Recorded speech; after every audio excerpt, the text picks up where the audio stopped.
Wicked. For Good is almost here, and a major change to one of the movie series' main characters has already been revealed months ahead of the sequel's release. The first Wicked was an incredibly faithful adaptation of the beloved Broadway musical.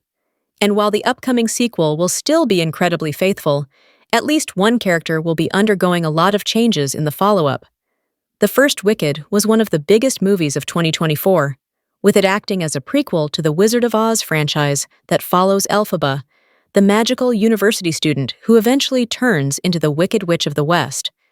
Wicked received critical acclaim and was a box office hit, which was to be expected based on the popularity of the source material. However, Wicked was not a complete story. The film only told the first act of the Broadway musical, leaving the second half for a sequel, Wicked.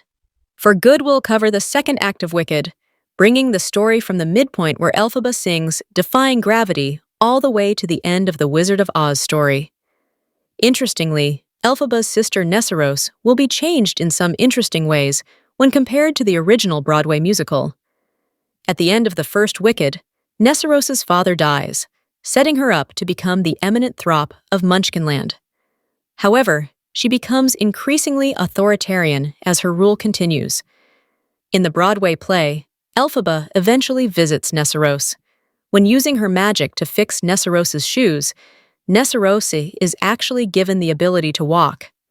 Up until this point, Nessarose used a wheelchair, with this plot point being controversial thanks to its real-world implications. Luckily, Wicked, For Good has already announced that it will be changing this storyline. According to lyricist Stephen Schwartz, this change was made so that audiences weren't under the impression that the lives of people with disabilities would be solved if their disability went away.